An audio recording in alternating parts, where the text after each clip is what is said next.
देखो next question है इसमें, बोल रहा है कि एक बुलेट है मास m का is fired into a large block of wood of mass capital M जो सस्पेंडेड है फ्रॉम अ स्ट्रिंग।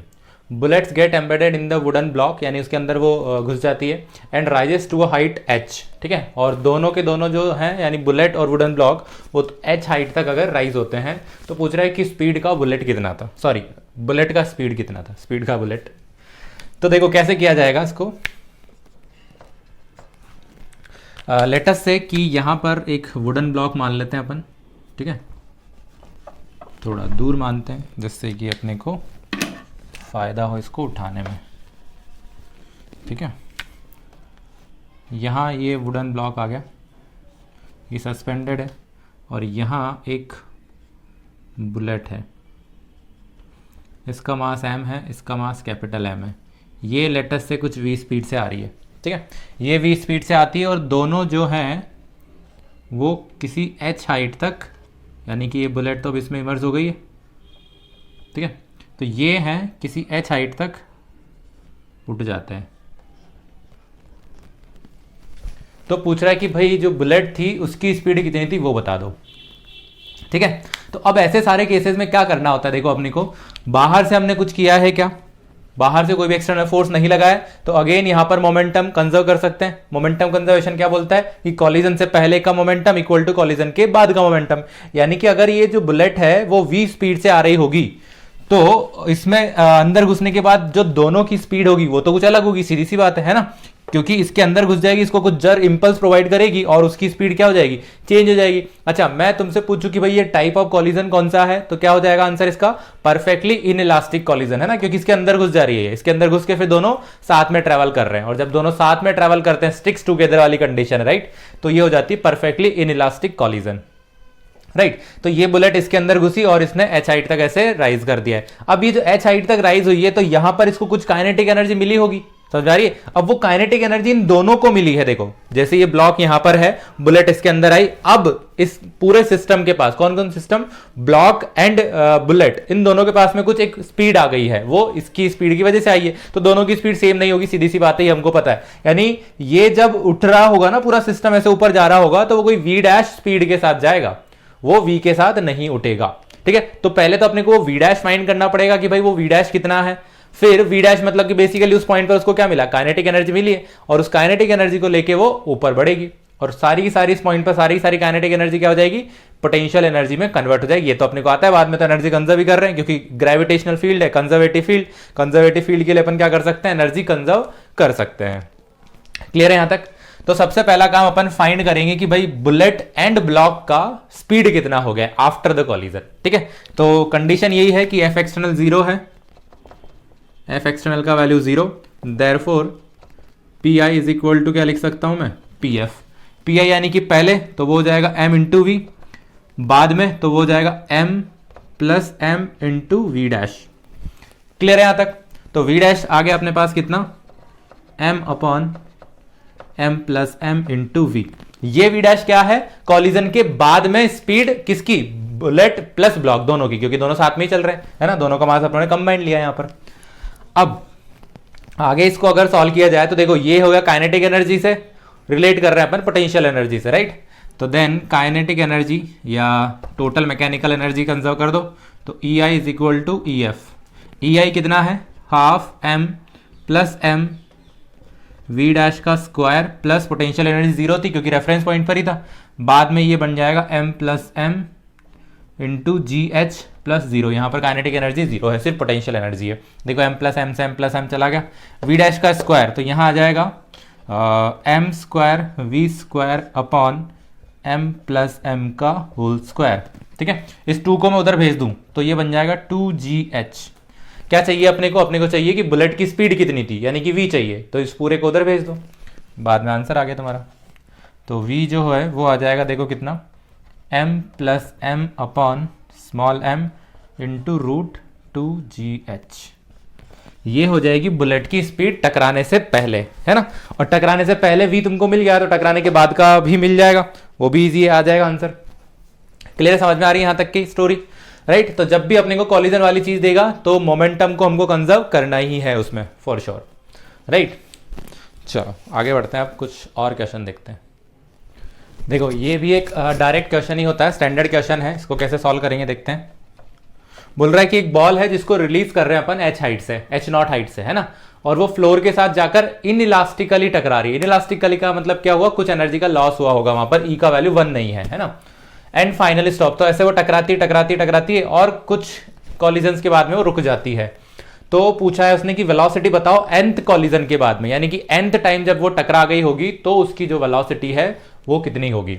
दूसरा पूछ रहा है कि उसका हाइट कितना हो जाएगा आफ्टर द nth कॉलिजन।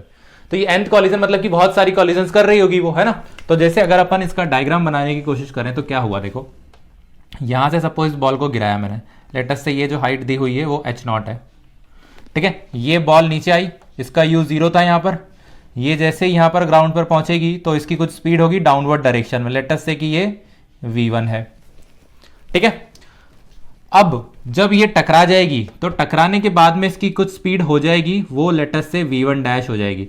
अब देखो अगर ये इलास्टिकली टकरा रही होती तो इस v1 की वैल्यू v1 डैश के इक्वल होती, क्योंकि हमको पता है इलास्टिक कॉलिजन के लिए velocity of approach equal to velocity of separation होता है। वेलोसिटी ऑफ अप्रोच कितनी है, v1 है, और वेलोसिटी ऑफ सेपरेशन कितना है, v1 डैश है। तो अगर ये इलास्टिक कॉलिजन होती तो v1 का वैल्यू v1 डैश के इक्वल आ जाता और ये एग्जैक्टली वापस उसी हाइट तक जाती, जो कि अभी तक किया करते थे हम, है ना। अभी तक के सारे जो केसेस होते तो हम उसमें यही काम करते थे कि एक बॉल को छोड़ा है वो उतनी हाइट तक वापस जाती थी, क्योंकि वो कॉलिजन इलास्टिक होता था, बीच में कोई लॉस नहीं हुआ करता था। लेकिन अब ये जो v1 डैश है वो हो जाएगा कम, राइट। अब वो क्योंकि एनर्जी चली गई है तो सीधी सी बात है उतना नहीं होगा। अब अगर v1 डैश कम हो जाएगा तो बताओ ये h0 तक पहुंच पाएगा क्या, अब नहीं पहुंच पाएगा, सीधी सी बात है। तो ये किसी h हाइट तक पहुंचेगा। अब पहले कॉलिजन के बाद में पहुंच रहा है, इसलिए इस हाइट को अपन बोल देंगे h1, ठीक है। तो यहां तक लेटस से कि ये इस पॉइंट तक पहुंचा, ये जो हाइट है इसको बोल देते हैं अपन h1।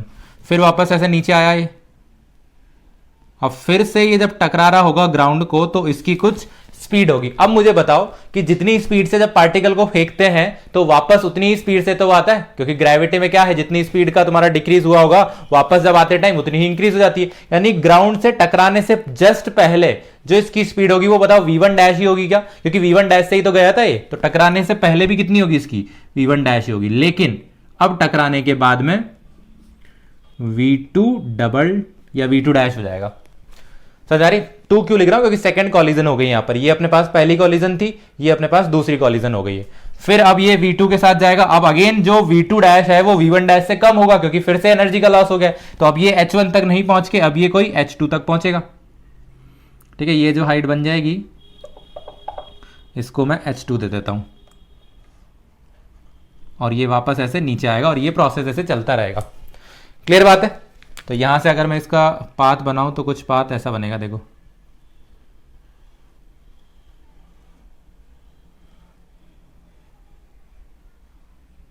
और फाइनली यहां पर आकर ये रुक जाएगी।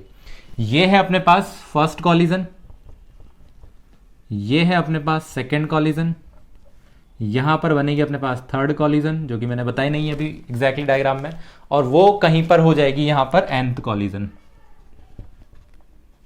ठीक है। तो अब इस क्वेश्चन को कैसे सॉल्व किया जाएगा, देखो वो पहले अपन समझते हैं।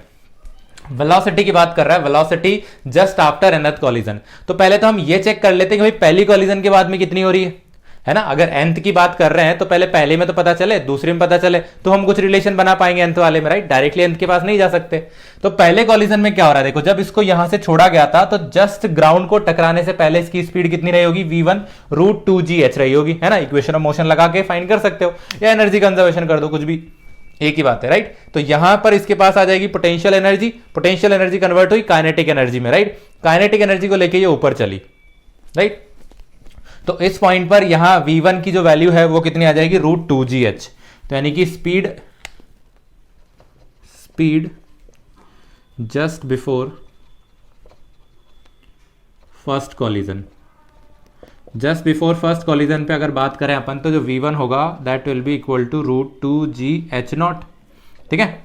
अब टकराने के बाद में कितनी हो जाएगी, उसके लिए अपन क्या करेंगे, उसके लिए लगाएंगे अपन लॉ ऑफ रेस्टिट्यूशन, है ना। इसको न्यूटन्स लॉ ऑफ कॉलिजन भी बोला करते हैं, जो ई का फॉर्मूला है ना। अच्छा, एक और नोट लगाकर लिख लेना, जो न्यूटन्स लॉ ऑफ कॉलिजन है, यानी जो फॉर्मूला ऑफ रेस्टिट्यूशन है, वेलोसिटी ऑफ सेपरेशन और वेलोसिटी अप्रोच वाला, वो सिर्फ और सिर्फ इंपल्सिव फोर्सेस की डायरेक्शन में ही लगता है, बाकी डायरेक्शन में नहीं लगता है। यानी जिस डायरेक्शन में पार्टिकल्स टकरा रहे हैं ना, अभी यहां तो खैर क्या है, सीधा का सीधा कॉलिजन हो रहा है, तो वहां पर अपन अप्लाई कर सकते हैं, लेकिन अगर ऑब्लिक कॉलिजन होगा तो वहां पर ध्यान रखना कि ये सिर्फ इंपल्सिव फोर्स की डायरेक्शन में ही लगेगा। ठीक है, आगे जब आएगा क्वेश्चन तो अपन देखेंगे। फिलहाल तो सिंपल ऐसे ही डायरेक्शन है, तो उसमें कोई दिक्कत है ही नहीं। तो इस डायरेक्शन में क्या कर सकते हैं अपन, इक्वेशन ऑफ रेस्टिट्यूशन लगा सकते हैं। इक्वेशन ऑफ रेस्टिट्यूशन होती क्या है, E is equal to V2 minus V1। V2 suppose करो कि मैं सरफेस को मान रहा हूं, यानी सेकंड ऑब्जेक्ट जो है मेरा वो सरफेस है, पहला ऑब्जेक्ट मेरा बॉल है, तो V2 यानी कि कॉलिजन के बाद में सरफेस का वेलोसिटी वो कितना हो गया, 0 ही है, माइनस V1 जो कि अपने को फाइंड करना है, V1 dash divide by U1। U1 कितना था, माइनस का V1, और U2 कितना था, 0 ही था। ठीक है, तो यहां से देखो V1 डैश का वैल्यू कितना मिला तुमको, V1 dash is equal to E times of V1। ठीक है, यानी E times of √2GH। So therefore V1 dash is equal to E times of √2GH naught. Clear है, पहले कॉलिजन के बाद में इतनी हो रही है, अब दूसरे कॉलिजन में भी तो सेम ही प्रोसेस चलेगा।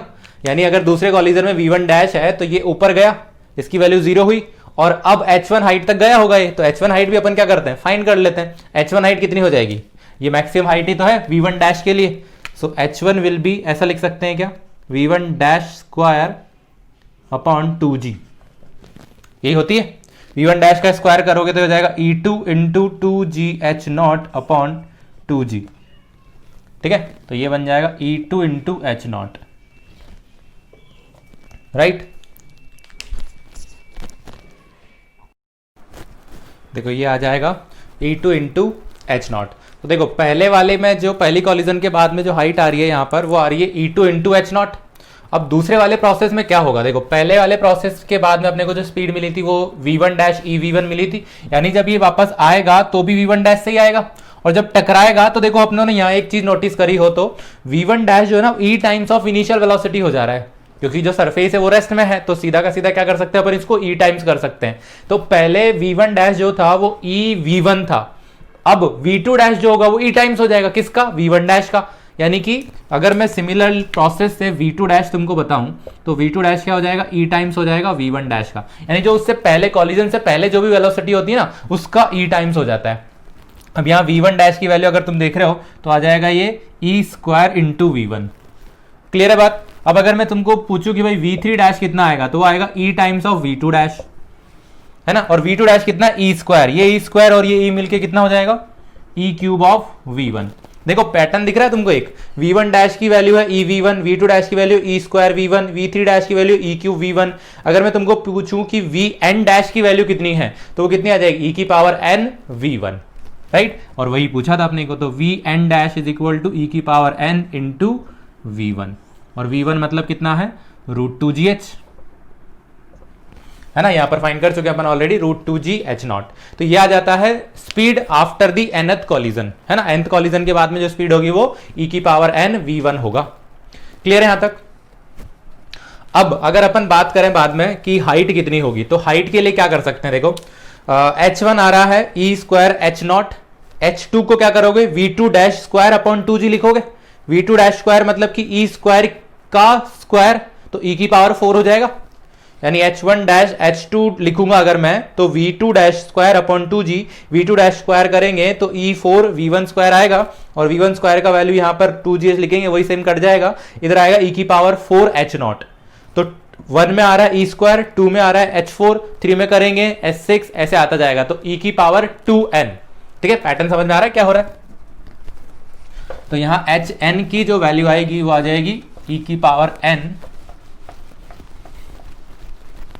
देखो ये H2 हुआ तो वो जाएगा V2 square upon 2G, V2 square मतलब कि E4 into V1 square upon 2G। ठीक है, ये V1 स्क्वायर अपॉन 2G को H नॉट लिख सकते हैं अपन, तो E की पावर 4 H नॉट।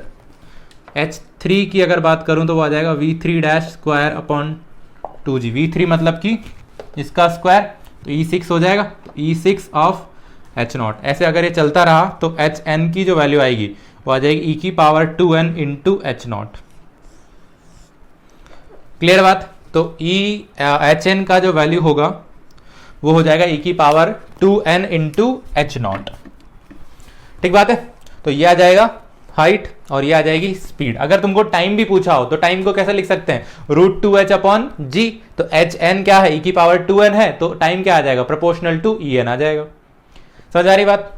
तो ये ऐसे फाइंड कर सकते हैं अपन इन सब की वैल्यूज। अब इसमें थोड़ा सा अगर इसको एडवांस लेवल का क्वेश्चन बनाना है तो ये ऐसे पूछ लेता है कि भाई टोटल डिस्टेंस रुकने से पहले कितनी कवर कर रहा होगा वो।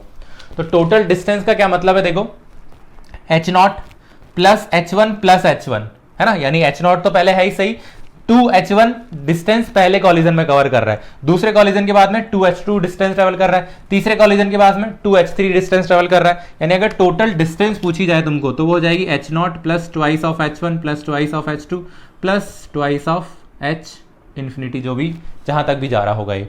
ठीक है, तो इसको सॉल्व करते जाओ। यहां पर इनफाइनाइट जीपी तुमको मिलेगी, तो मैथ्स वाले बच्चों को पता होगा इनफाइनाइट जीपी का समेशन कितना होता है? a अपॉन 1 माइनस आर होता है ना। a is first term, r is ratio, तो इससे अपन फाइंड कर सकते हैं।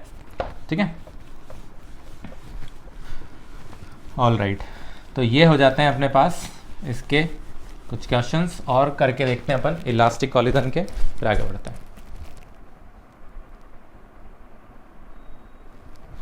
देखो इसमें बोल रहा है कि एक स्मूथ बॉल है, स्मूथ ऑफ मास m है, strikes an elastic smooth floor with a speed u at an angle theta. तो ये एक स्मूथ फ्लोर आ गया, यहाँ एक बॉल है वो u स्पीड से आ रही है और थीटा एंगल से स्ट्राइक करती है। थीटा जो है वो नॉर्मल के साथ है, तो नॉर्मल ऐसे ड्रॉ करेंगे अपन।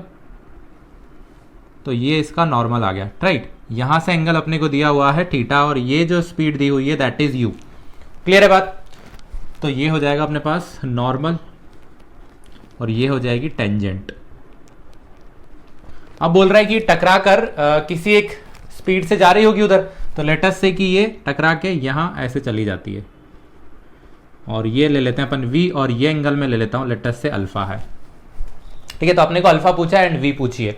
देखो यहां पर इंपॉर्टेंट चीज जो सीखने वाली है इस कॉन्सेप्ट में, और ये इनइलास्टिक फ्लोर है, मतलब कि इसका कोएफिशिएंट ऑफ रेस्टिट्यूशन e दिया हुआ है। ठीक है, अब सीखने वाली जो चीज है, ये जो ई वाला लॉ होता है, न्यूटन कॉलिजन लॉ जिसको बोलते हैं अपन, वो हमेशा अप्लाई होगा in this direction, impulsive force. क्योंकि नॉर्मल जो लगेगा वो तो तुम्हारा ऐसे लगेगा ना, and normal is an impulsive force. अपने को पता है ये जो कोलाइड हो रहा है बेसिकली उन दोनों के बीच में जो फोर्स लग रहा है वो कौन सा फोर्स है? वो इंपल्सिव फोर्स है ना। Impulsive force is always perpendicular to the surface. तो यानी इस डायरेक्शन में अपन ई वाला फॉर्मूला अप्लाई कर सकते हैं, इस डायरेक्शन में फॉर्मूला अप्लाई नहीं कर सकते। तो इस डायरेक्शन का क्या होगा? देखो इस डायरेक्शन में कोई भी नेट फोर्स नहीं है। ठीक है, अच्छा इस डायरेक्शन में mg भी है, लेकिन mg is non impulsive force, तो उधर अपन कोएफिशिएंट ऑफ रेस्टिट्यूशन का कुछ भी नहीं करेंगे। नॉर्मल की वजह से क्या लग रहा है? कोएफिशिएंट ऑफ रेस्टिट्यूशन लग रहा है। तो इस हॉरिजॉन्टल डायरेक्शन में अगर बात करें तो हॉरिजॉन्टल डायरेक्शन में क्या हो रहा है? कोई भी फोर्स नहीं लग रहा है, और अगर कोई भी फोर्स नहीं लगता है तो वेलोसिटी के component in this direction is called tangent direction, जो नॉर्मल के परपेंडिकुलर होती है। नॉर्मल अगर ऐसा है तो टेंजेंट ऐसी होगी, है ना। तो टेंजेंट वाली डायरेक्शन में वेलोसिटी के जो कंपोनेंट है वो सेम रहते हैं, या आई वुड से कि मोमेंटम सेम रहता है, क्योंकि नेट फोर्स जीरो है, राइट। तो टेंजेंट वाली डायरेक्शन में क्या हो जाएगा? मोमेंटम कंजर्व कर देंगे, और नॉर्मल वाली डायरेक्शन में अपन ई का फॉर्मूला अप्लाई कर देंगे। क्लियर है बात यहां तक?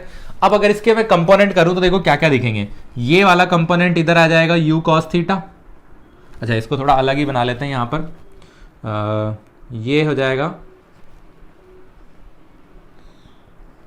ठीक है, दिस इज योर थीटा। तो यहां से अगर अपन इसके कंपोनेंट करने जाए तो देखो ये बन जाएगा, ये थीटा बनेगा, ये u बना, so this will be what?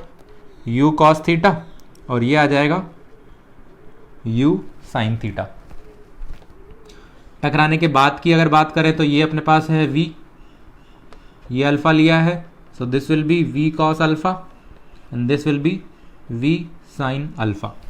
अब मुझे पता है कि जो u cos थीटा है वो v sin अल्फा के इक्वल होगा, sorry this is u sin theta naught cos theta, क्योंकि हॉरिजॉन्टल डायरेक्शन ले रहे हैं ना अपन, तो हॉरिजॉन्टल डायरेक्शन में कोई भी फोर्स नहीं है, दैट मींस कि u sin थीटा की वैल्यू किसके इक्वल होनी चाहिए? v sin अल्फा के। तो एक इक्वेशन तो यहां से मिल गई, दूसरी इक्वेशन कहां से मिलेगी? देखो u cos थीटा और v cos अल्फा में अपन e वाला फॉर्मूला अप्लाई कर सकते हैं क्योंकि परफेक्टली इनइलास्टिक कॉलिजन है, इलास्टिक कॉलिजन नहीं है ये, है ना।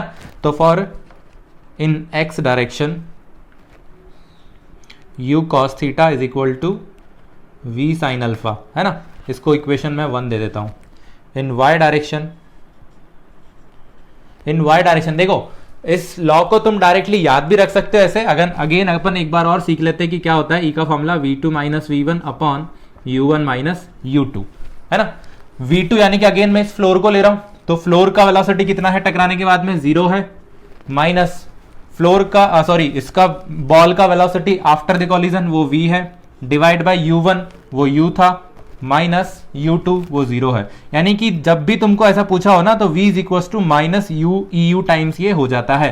तो इस वैल्यू को, इस फॉर्मूले को तुम डायरेक्टली भी ध्यान रख सकते हो कि अगर तुम्हारे पास कॉलिजन के बाद में तुमको स्पीड पूछ, अच्छा ध्यान रखना इसमें क्या है, ये जो कंपोनेंट है ना, एक ऑब्जेक्ट जो है जिससे टकरा रही है वो रेस्ट में होना चाहिए, v2 और u2 0 होने चाहिए, तभी v equal to minus EU apply हो पाएगा। ठीक है, तो इसका मीनिंग क्या है? v मतलब कि कॉलिजन के बाद में जो वेलोसिटी है या स्पीड है वो हो जाती e times of initial speed, है ना। लेकिन कौन सी डायरेक्शन में? नॉर्मल वाली डायरेक्शन में। तो सेम ये वाला फॉर्मूला अगर मैं लगाऊं यहां पर, तो देखो कॉलिजन से पहले जो स्पीड थी वो कितनी थी? u cos थीटा थी। कॉलिजन के बाद में कितनी हो गई है? v cos अल्फा हो गई है। यानी कि v cos अल्फा की वैल्यू इज, अच्छा ये माइनस साइन क्या बता रहा है? वेलोसिटी का जो डायरेक्शन है वो चेंज हो जाता है। देखो पहले नीचे की डायरेक्शन में आ रहा है u cos थीटा, अब ऊपर की डायरेक्शन में आ गया v cos अल्फा। तो ये माइनस साइन क्या बता रहा है? डायरेक्शन चेंज हो जाती है। ठीक है, अपन सिर्फ अगर मैग्नीट्यूड की बात करें तो v is equal to EU times हो जाएगा। तो v cos theta, u cos theta क्या है? इनिशियल स्पीड है टकराने से पहले, v cos अल्फा क्या है? टकराने के बाद में स्पीड है। तो v cos alpha equal to EU cos theta लिख सकते हैं क्या अपन यहां से? यानी कि y डायरेक्शन के लिए अगर मैं इक्वेशन लिखूं, चलो यहां लिख देते हैं, v cos alpha will be equal to u cos theta. This is equation 2। अब दो अननोन और दो इक्वेशन कैसे भी सॉल्व कर सकते हो इसको देखो, दोनों को डिवाइड कर दिया जाए तो v sin अल्फा और v cos alpha tan alpha बन जाएगा, v कैंसल आउट और इधर u कैंसल आउट हो जाएगा। कहाँ गड़बड़ हो गई?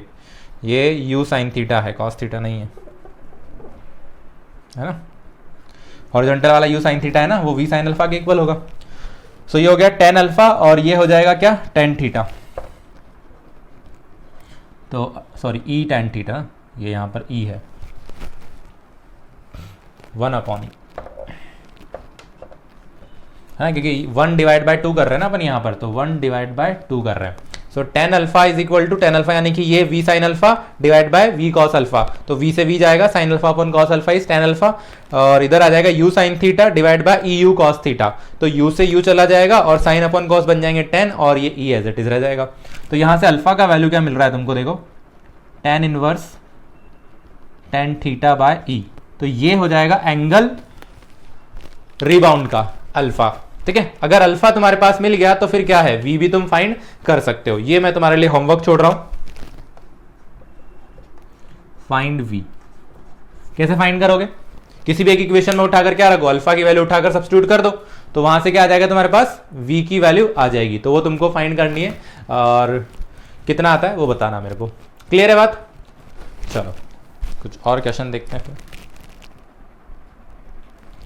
देखो इस क्वेश्चन में बोल रहा है ये कि एक बॉल है जिसका मास m दिया हुआ है, वो आती है v स्पीड से और हेड ऑन कॉलिजन करती है विद एन आइडेंटिकल बॉल, यानी उसका भी मास उतना ही है और वो इनिशियली रेस्ट में थी। तो पूछ रहा है कि, और बोल रहा है काइनेटिक एनर्जी जो है वो कॉलिजन के बाद में जो होती है वो 3/4 हो जाती है ओरिजिनल की। तो find the coefficient of restitution e, है ना। जो e पूछ रहा है दैट मीन्स कि ऑब्वियसली बात है वो इलास्टिकली इनइलास्टिकली होगी, या जो भी है इलास्टिकल इलास्टिकल वो तो e की वैल्यू पर डिपेंड कर रहा होगा। सो लेट अस सी क्या होता है। पहले एक बॉल थी m मास, ये चली v से, दूसरी बॉल थी m मास, इसका वेलोसिटी 0 है। आफ्टर द कॉलिजन ये m मास लेट अस से v1 हो गया और ये m मास लेट अस से v2 हो गया। ठीक है, तो ये इसका जनरल केस अपनों ने ले लिया है कि भाई कॉलिजन के बाद में दोनों मासेस की स्पीड जो होगी वो v1 v2 हो गई होगी लेटेस्ट से। तो पहला चीज जब भी कॉलिजन आएगा क्या करते हैं अपन? मोमेंटम कंजर्व करवाते हैं, क्योंकि net external force again system पर क्या है? 0 है। तो net force F external force is equal to 0। तो फ्रॉम LOCM LOCM से क्या बोल सकते थे, देखो इनिशियल मोमेंटम था mv plus 0 is equal to mv1 plus mv2, यानी कि इक्वेशन मिली v1 plus v2 is equal to v। This is equation 1। Clear बात है। अब दूसरी इक्वेशन के लिए क्या बोल रहा है वो कि जो कॉलिजन है वो 3/4 सॉरी जो काइनेटिक एनर्जी है वो 3/4 हो जाता है ओरिजिनल का। ठीक है, तो वहां से अपन एक और इक्वेशन फाइंड कर सकते हैं, या फिर अपन ई का इक्वेशन भी लगा सकते हैं क्योंकि डायरेक्टली ई आ जाएगा अपने पास, है ना। तो अगर मैं ई का इक्वेशन लगाऊं तो ई इज इक्वल टू क्या लिख सकता हूं, देखो v2 minus v1 upon u1 यानी कि v माइनस u2 यानी कि 0। ठीक है, तो यहां से एक इक्वेशन मिली v2 minus v1 is equal to e into V. ये सेकेंड इक्वेशन हो गई। अगर मैं इन दोनों इक्वेशन को सॉल्व करूं तो देखो v1 v2 की जो वैल्यू है वो v की टर्म्स में आ जाएंगी, e की टर्म्स में और v की टर्म्स में। तो अगर दोनों को ऐड कर दूं, देखो 1 प्लस 2 है ना, 1 प्लस 2 करेंगे तो v1 चला जाएगा और v2 का जो वैल्यू आएगा वो आएगा v प्लस ev अपॉन 2।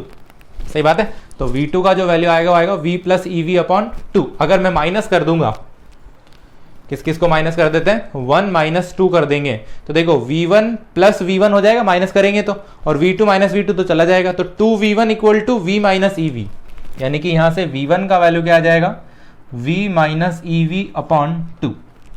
तो ये मिल गया v2 और ये मिल गया v1। अब अपने को क्या दिया हुआ है, हमको दिया हुआ है कि भाई जो k फाइनल है वो 3/4 है k इनिशियल का, ओरिजिनल जो भी था इसका हाफ mv स्क्वायर है, right.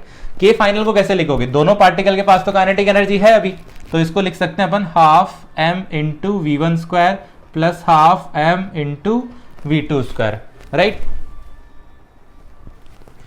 Is equal to 3/4 of half m v square, right. अब मास तो इसमें तो पूरा कैंसिल आउट हो जाएगा, हाफ भी कैंसिल आउट हो जाएगा। v1 square plus v2 square equal to 3/4 v square है। v1 स्क्वायर अपने पास है क्या यहाँ पर, ये रहा। v2 स्क्वायर है क्या, ये रहा। बस दोनों की वैल्यूज रखनी है। तो v1 का वैल्यू देखो, इसमें से v/2 कॉमन लिया मैंने, तो v/2 इंटू 1 माइनस ई का स्क्वायर, प्लस इधर से भी v/2 कॉमन आ रहा है, तो इधर से v/2 कॉमन लिया, ये बच रहा है 1 प्लस ई का whole square is equals to 3v square by 4। Clear है यहाँ तक। v1 स्क्वायर और v2 स्क्वायर का वैल्यू रख दिया आप लोगों ने, ये बन जाएगा 3v स्क्वायर बाय 4। इधर से देखो v/2 का स्क्वायर बाहर आएगा तो v स्क्वायर बाय 4 बनेगा, और दिस इज 1 माइनस ई का whole square plus v square by 4 1 plus E का whole square is equal to 3v square by 4। v square by 4 v square by 4 v square by 4, right. ये हो जाएगा a minus B का whole square plus a plus B का whole square. तो square को open कर दो, ये हुआ 1 प्लस ई की पावर 4, या और कुछ कर सकते हैं इसमें, कुछ नहीं कर सकते, चलो 1 प्लस ई की power 4 minus 2e square plus 1 plus E की power 4 plus 2e square is equal to 3। ये चला गया 2e स्क्वायर से 2e स्क्वायर, e4 कितना हो गया 2e4, 1 प्लस 1 हो गया 2, और इस 2 को उधर भेज देंगे तो हो जाएगा 3 माइनस 2 यानी कि 1, यानी 2e4 इज इक्वल टू 2। सही है, ये हो जाएगा 1 और 1 2, 1 बचेगा ना, 3 माइनस 2। तो e4 का वैल्यू कितना आया 1 बाय 2, तो e स्क्वायर का वैल्यू कितना आएगा 1 बाय √2, राइट। e का वैल्यू पूछा था अपने को, तो 1/2 √2 आ जाएगा, ठीक है। यहां पर टोटल काइनेटिक एनर्जी आई थी ना, यहाँ पर क्या गड़बड़ करी अपनों ने, देखो ये e1 माइनस ई का ही तो होल स्क्वायर है, तो ये e स्क्वायर ही बनेगा ना सिंपल। e4 कहाँ से आया, ये e स्क्वायर और ये e बनेगा, ये e स्क्वायर और ये e बनेगा, ठीक है। तो यहाँ पर ये e स्क्वायर आएगा, ये e स्क्वायर बनेगा और ये e बनेगा। तो यानी कॉफिशिएंट ऑफ रेस्टिट्यूशन की वैल्यू कितनी आ गई 1/√2 के इक्वल आ गई। तो एक टाइप के क्वेश्चन ये भी हो सकते हैं जिसमें अपने को e का वैल्यू पूछ दे रहा है। तो सिंपल अभी तक जितने सारे क्वेश्चन कर रहे हैं हम, उन सब में देखो फंडा एक ही लग रहा है, मोमेंटम को तुमको कंजर्व कर देना है हमेशा, और दूसरा जो भी कंडीशन दी हुई है, काइनेटिक एनर्जी कंडीशन है तो काइनेटिक एनर्जी अप्लाई करेंगे, और जो भी आगे कंडीशन दी हुई है वो अप्लाई अपन कर देंगे यहाँ पर। क्लियर है बात, ओके। देखो नेक्स्ट आता है कॉलिजन इन 2D, ऑब्लिक कॉलिजन भी इसको बोला जाता है। 2D में मतलब कि अब वो लीनियर डायरेक्शन में आकर कोलाइड नहीं हो रहे होंगे, वो किसी एंगल से आकर कोलाइड होंगे और बाद में किसी एंगल से ही चले जाएंगे। जैसे अपने एक एग्जांपल करा था यहाँ पर, तुमको याद आ रहा हो तो एक बॉल थी, उसमें जो बॉल है वो ग्राउंड के साथ किसी एंगल के साथ टकरा रही थी, तो वो कॉलिजन इन 2D था, एक्चुअली 1D नहीं था, लेकिन वो थोड़ा सा सिंप्लीफाइड केस था क्योंकि वहां जो सरफेस है वो मोशन नहीं कर रही थी, वो रेस्ट में थी, तो वो एकदम सिंपलेस्ट केस बन जाता है 2D कॉलिजन का। लेकिन सपोज करो कि दोनों पार्टिकल हैं वो किसी एंगल से आकर टकरा रहे हैं और बाद में किसी एंगल से चले जाते हैं, तो थोड़ा सा डिफिकल्ट सा केस बन जाता है वो। तो वो कैसे होगा, देखो सपोज करो कि दो पार्टिकल हैं, जैसे मैं ग्राउंड ले लेता हूं, एक रेफरेंस फ्रेम है कॉमन, ठीक है। यहां मैं दो पार्टिकल कंसीडर कर रहा हूं, सपोज इसका मास m1 है और इसका स्पीड u1 है, और ये जो एंगल बना रहा है विद द ग्राउंड अल्फा बना रहा है। दूसरा कोई पार्टिकल है m2, वो लेटस से v1 है और ये एंगल बीटा बना रहा है, ठीक है। ये आकर टकराते हैं, आफ्टर द कॉलिजन क्या होता है, ये ग्राउंड आ गया लेटस से फिर से, और इसकी जो स्पीड है वो v1 हो जाती है, and this angle is let's say theta हो जाता है, और दूसरा जो पार्टिकल है m2, ये v2, और इसका एंगल हो जाता है फाई। तो यहां पर काफी सारी इक्वेशंस अपने पास बन जाती, काफी सारे अननोन्स बन जाते हैं। तो इन सारे क्वेश्चंस को कैसे डील किया जाएगा, देखो इसके लिए मैं कुछ यहां पर पॉइंट्स लिख रहा हूं, ये पॉइंट्स अपने को बहुत हेल्प करेंगे इसको समझने में, ठीक है। तो यहां पर दो डायरेक्शंस होती हैं, one is called normal direction and other is tangent direction, ठीक है। तो during collision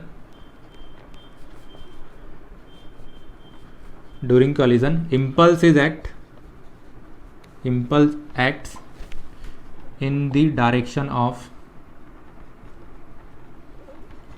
impulsive force, that is normal direction, ठीक है। यानी एक नॉर्मल डायरेक्शन बनेगी, तो नॉर्मल डायरेक्शन के डायरेक्शन में या नॉर्मल फोर्स जहां लग रहा होगा उस डायरेक्शन में ही अपने को क्या करना है, इंपल्स वाली इक्वेशन लिखनी है ना। Formula of coefficient of restitution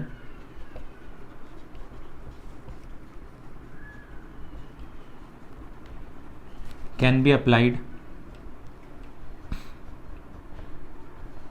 in normal direction, ठीक है। यानी जो फॉर्मूला ये अपन ऑलरेडी देख चुके हैं, स्टिल पॉइंट में भी लिख लेते हैं कि जो ई का फॉर्मूला है वो कौन सी डायरेक्शन में अप्लाई होगा, सिर्फ और सिर्फ नॉर्मल डायरेक्शन में अप्लाई होगा, टेंजेंट वाली डायरेक्शन में अप्लाई नहीं होगा, ठीक है।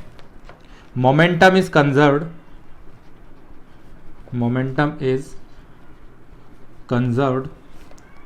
in tangent direction, tangential direction जो होगी उसमें अपन टोटल मोमेंटम को क्या कर सकते हैं, कंजर्व कर सकते हैं, ठीक है। तो ये कुछ पॉइंट्स हैं, इन पॉइंट्स के बेसिस पर अपन क्या कर रहे होंगे, 2D कॉलिजन है उसको ट्रीट कर रहे होंगे। तो एक क्वेश्चन से समझते हैं, क्योंकि थ्योरी अगर पढ़ने जाएंगे तो इसकी काफ़ी डिफिकल्ट है, अगर ये ऐसे v1 v2 लेने गए और इसको इक्वेशन में डिराइव करने गए अपन तो काफ़ी लेंदी हो जाएगा और बहुत कंफ्यूजिंग हो जाएगा। तो let us consider an example के बेसिस पर इस 2D मोशन को अपन समझने की कोशिश करते हैं फिर कि क्या होगा, ठीक है। देखो एक क्वेश्चन है, बोल रहा है कि दो पार्टिकल्स थे ए और बी और ऐसे आके टकरा रहे हैं, टकराने के बाद में क्या होता है, जो पार्टिकल्स हैं वो 45 डिग्री पर मोशन करते हैं। सो लेट अस से कि ये पार्टिकल है, ये चला जा रहा है उधर, ये इसका स्पीड va आ जाएगा और ये एंगल हो जाएगा vb, 45, ठीक है। और जो b है वो vb स्पीड से ऐसे चलता रहेगा, क्योंकि दोनों के बीच में एंगल 45 होना चाहिए, है ना। तो हो सकता है कि b जो है वो ऐसे सीधा निकलता रहे और a जो है वो 45 से उधर चला जाएगा, या वाइस वर्सा, अभी मुझे पता नहीं है तो मैंने जस्ट ले लिया है। अगर जो माना है वो अपोजिट आ जाता है तो मतलब कि अपन रॉन्ग है ना, वही सेम फंडा है। तो अब अपने को पूछा है कि भाई va और vb की वैल्यू बता दो और e बता दो कि कोएफिशिएंट ऑफ रेस्टिट्यूशन कितना है, ठीक बात है। तो अब इस वाले केस में अगेन क्या करेंगे, देखो मोमेंटम कंजर्व करेंगे और ई का इक्वेशन अपन लिख रहे होंगे। तो सबसे पहले जो कॉमन नॉर्मल और कॉमन टेंजेंट और नॉर्मल जो हमने ढूंढा था उसका क्या मीनिंग है वो पहले समझो। देखो अगर इन पार्टिकल्स को मैं ऐसे बताऊं कि जब ये कोलाइड हो रहे होंगे तो कुछ ऐसे कोलाइड होंगे, ठीक है। अब इसमें ये जो लाइन में ड्रॉ कर रहा हूं this is called common tangent line, ठीक है। दिस लाइन को बोलते हैं अपन टेंजेंट या कॉमन टेंजेंट। और ये जो लाइन है जो कि इंपल्सिव फोर्स की डायरेक्शन है this is called common normal. ठीक है, यानी कि इस वाली डायरेक्शन में तो मोमेंटम कंजर्व रहेगा कॉमन टेंजेंट वाली डायरेक्शन में, और जो नॉर्मल वाली डायरेक्शन है उसमें मोमेंटम कंजर्व नहीं रहेगा, उसमें अपन ई की इक्वेशन लगा रहे होंगे। क्लियर है यहां तक की कहानी? तो अब क्या हो रहा है देखो, इनिशियल मोमेंटम अपने को दिया हुआ था, मोमेंटम कंजर्व कौन सी डायरेक्शन में करना है तुमको? वर्टिकल डायरेक्शन में करना है। वर्टिकल डायरेक्शन में मोशन कौन कर रहा है? इधर तो कोई कर ही नहीं रहा था, तो यानी कि यहां पर अगर इसके मैं कंपोनेंट ले लूं, ठीक है, तो ये आ जाएगा एक component V A sine 45, right, और कॉस कंपोनेंट आ जाएगा वी ए कॉस 45। और अगर एक्स डायरेक्शन में बात करें तो देखो ये इसका कुछ इनिशियल मोमेंट। अच्छा, एक और चीज ध्यान रखना कि अपन कॉमन नॉर्मल डायरेक्शन में ई का फॉर्मूला तो लगाते ही है, दूसरा मोमेंटम भी कंजर्व कर सकते हैं। सोचो क्यों कर सकते हैं? इंपल्सिव फोर्स लग रहा है फिर भी, क्योंकि टोटल इंपल्स जो होगा ना, नेट इंपल्स, वो तो जीरो होगा। इस ब्लॉक ने इस पर जितना इंपल्स लगाया, इस ब्लॉक ने उस पर भी उतना इंपल्स लगाया, तो अगर सिस्टम की बात कर दें अपन तो नेट इंपल्स कितना हो जाएगा? जीरो हो जाएगा। तो कोई भी इंपल्सिव फोर्स नहीं है, इसके लिए अपन इस डायरेक्शन में भी क्या कर सकते हैं? मोमेंटम कंजर्व कर सकते हैं। लेकिन ध्यान रखना ई का वैल्यू इस डायरेक्शन में अप्लाई करेंगे, इस वाले डायरेक्शन में अप्लाई नहीं करेंगे। बस ये एक इंपॉर्टेंट चीज है यहां से। क्लियर है बात? तो चलो पहली इक्वेशन अगर लिखी जाए तो पहली इक्वेशन में अपन मोमेंटम कंजर्व करेंगे कौन सी डायरेक्शन? X direction. तो देखो क्या हुआ इसमें, 10 into 1 is equal to m into V A cos 45। m का वैल्यू मैं 1 ही लिख देता हूँ क्योंकि वी ए का मास कितना है? 1 है। वी ए कॉस 45 प्लस, अच्छा देखो यहां से अपने को एक और चीज समझ में आ रही है कि ये जो एंगल दिया था ना 45 degree from the initial direction of motion, ये एक्चुअली दोनों का ही एंगल है। क्यों मैं बोल रहा हूं ऐसा? क्योंकि देखो स्टार्टिंग में तो वाई डायरेक्शन में कोई मोमेंटम था ही नहीं, है ना, लेकिन यहां अगर वाई डायरेक्शन में मोमेंटम आ गया है तो सीधी सी बात है इधर भी क्या आना पड़ेगा? वाई डायरेक्शन में मोमेंटम आना पड़ेगा, क्योंकि नेट मोमेंटम कंजर्व रहना चाहिए। तो ये जो बी है ना, एक्चुअली ऐसे नहीं जाके, ये जो बी है वो ऐसे जा रहा होगा, और ये जो एंगल है वो 45 होगा, सो दैट कि इसका नेट मोमेंटम जीरो हो जाए। क्योंकि अगर सिर्फ इसी डायरेक्शन में मोमेंटम आएगा तो वो रॉन्ग हो जाएगा, है ना, क्योंकि इनिशियल वाई में तुमने कुछ दिया नहीं है, बाद में वाई में कैसे आता है? अब अगर इनिशियली तुमने वाई में कुछ नहीं दिया है तो ये ऊपर आ रहा है तो इसको नीचे आना पड़ेगा, और दोनों को इक्वल होना पड़ेगा, सो दैट कि initial momentum equal to final momentum बन जाए तुम्हारे पास, है ना। तो 10 into V A cos 45 plus इधर आ जाएगा V B cos 45, V B into इसका मास आ जाएगा 2 इंटू कॉस 45। तो देखो ये हो गया 10 is equal to V A upon root 2 plus 2 V A upon root 2। तो वी ए प्लस 2, ये वी बी है, 2 V B is equal to 10 root 2, इसको इक्वेशन 1 दे देते हैं अपन, ठीक है। ये हो जाएगा इक्वेशन x में। सिमिलरली अगर y में लगाएं अपन इन y direction,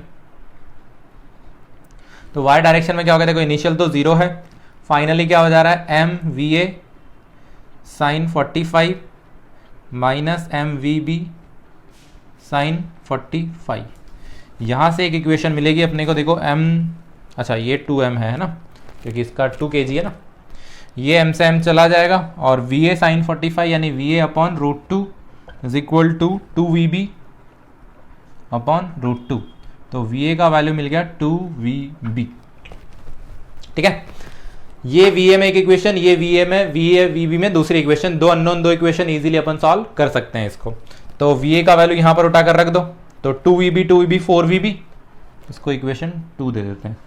so from 1 and 2 4 V B is equal to 10 root 2, है ना, ये चला जाएगा 2 से, ये चला जाएगा 5 से, तो हो जाएगा V B is equal to 5 upon root 2 metre पर सेकेंड।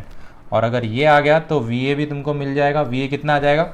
इसका जस्ट डबल यानी कि 5 रूट 2 मीटर पर सेकेंड, ठीक है। ये मिल गया। अब तुमको कोएफिशिएंट ऑफ रेस्टिट्यूशन फाइंड करना है। तो ई का वैल्यू क्या होता है? v2 माइनस v1, लेकिन कौन सी डायरेक्शन में? ध्यान रखना, इस डायरेक्शन में। तो कॉलिजन के बाद में जो स्पीड हो जा रही है इनकी हो जाएगी v2 यानी कि b ले लेते हैं, तो vb cos 45, है ना। ई का जो वैल्यू लिखेंगे वो लिखेंगे अपन vb cos 45 minus va cos 45, है ना, we A cos 45 divide by u1 minus u2, है ना। तो ये हो जाएगा u1 यानी कि 10 माइनस 0। तो वी बी कॉस 45, देखो कॉस 45 आएगा 1/√2, 1/√2 √2 यानी 5/2 हो जाएगा ये। तो this is 5/2 minus V A 5 आ जाएगा डिवाइड बाय 10, है ना। तो 5 माइनस 5/2 माइनस का 5/2 तो आ जाएगा माइनस का 1/4। माइनस का इसलिए आ रहा है क्योंकि ये अपनों ने v2 माइनस v1 लिया है, वहां पर v1 माइनस v2 होना चाहिए क्योंकि ये एनीवे मैग्नीट्यूड में होता है, ठीक है ना। तो आंसर मिल जाएगा अपने को 1/4। इसको फिर से सॉल्व कर लो, 5/2 सही है, ठीक है। तो e का वैल्यू आ जाएगा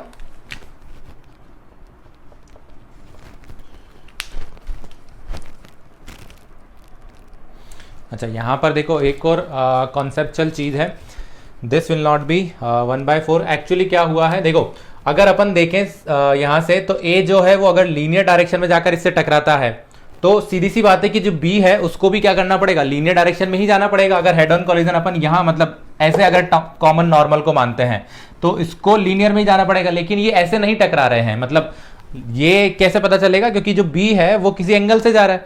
तो सीधी सी बात है, जो a ने कॉलिजन किया होगा वो हेड ऑन कॉलिजन नहीं है इस वाली डायरेक्शन में, वो कोई दूसरी डायरेक्शन है। तो ये जो डायरेक्शन बनाई है अपनों ने, दिस इज एक्चुअली रॉन्ग, है ना। तो ये यहां पर थोड़ा सा करेक्शन करना, ये अपनों ने रॉन्ग लिया है।